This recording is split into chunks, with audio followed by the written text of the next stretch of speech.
Beautiful scene.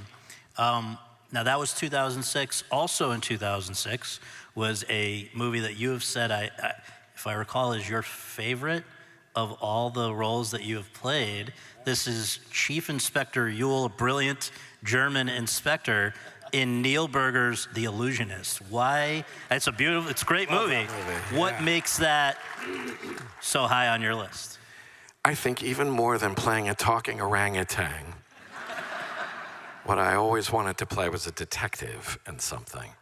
And I get to play this Austro-Hungarian, chief of the Austro-Hungarian secret police in this movie. So I had a hat and a pipe and black gloves and a German accent. And I was in horses and carriages and gaslight and stuff. I loved playing that part. And I think the movie is odd and fun and really strange, interesting movie. So, you know. It's great. Yeah, I love it. I just love doing it. Pretty soon after that, I think you must have gone to work on what was maybe, you know, the biggest part that you'd ever bitten off just in terms of workload, and that is you deciding to do what sort of, you were at you're getting the Cinema Vanguard Award tonight. This was at the vanguard of people realizing that it was cool to go do long-form television as you went to play John Adams in Tom Hooper's HBO 7-part limited series of the same name. Now, you were a bit skeptical, as I recall. People are going to want to spend 9 hours with a misanthropic, manic-depressive historical figure. And yet, highest watched program on HBO in 4 years. You win a SAG, let me get the full list here. It's just SAG, Golden Globe, and Emmy Awards. Couldn't have gone much better. So what made you decide to take that leap, and what'd you make of it? I think it was a thing. I got the script, and it was like 2 phone books stacked up on each other. And I was like, holy crap. And I read it, and I said to them, this is 9 hours of a guy who's a humongous pain in the ass. And I said, I'm going to play him like a pain in the ass, too, if I do this. And they were like, And I was very, very wary about it because the sheer volume of it was really daunting, let alone everything else about it. It was just the amount of what I was going to have to do. And it was one of those things where I once got the opportunity to play Hamlet, but I'd been asked by this guy to play it for years. And when I finally said yes, the 4th or 5th time he'd asked me, I was like 47 years old. And I was like, why the fuck did I wait so long? What an idiot, I should have done this before. And it was a similar thing with this. So I was like, what am I doing? I have to do this. Nothing like this will ever come along again.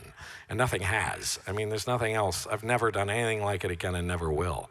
It was a crazy undertaking. That's what I was gonna ask you. I mean, you worked on 106 days of a 108-day shoot.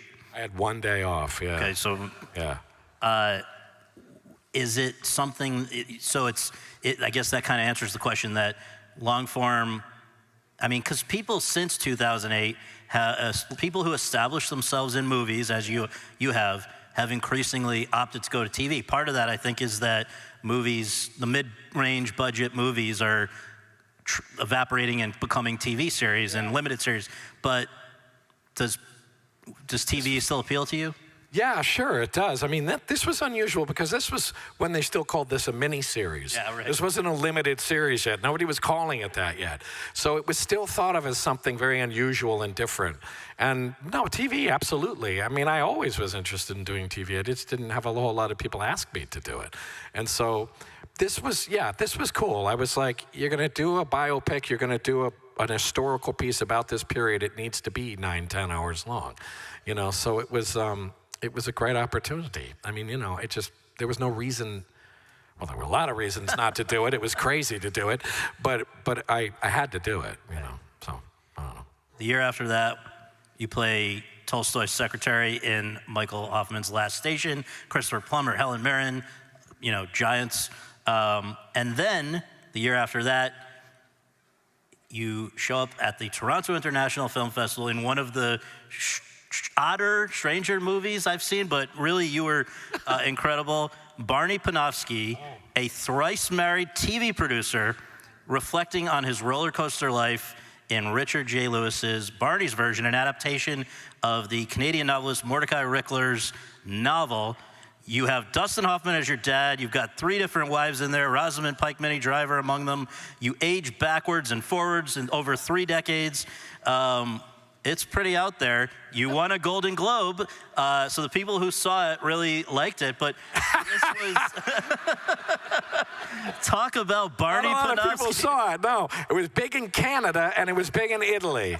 It was an Italian. It's got to be one of the only Canadian-Italian co-productions that's ever been trotted out.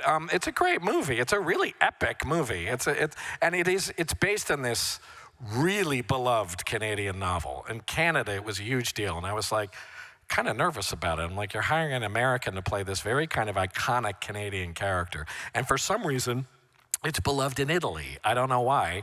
And so we went and shot some of it in Italy, too. I loved doing it. It's a fantastic character. I mean, all the things I started to talk about, just the age range that you have to play this guy, all of it must have been a challenge. No, it was great, and he develops dementia and stuff like that, and he's got all the wives, and Dustin Hoffman was there. I mean, it was bananas, the whole thing. So it was a good time. That was a big undertaking as well. Yeah, I had a lot to do in that. Yeah. So we're gonna look at a clip from Paul's favorite of his roles in The Illusionist, and then a clip from Barney's version. Cool.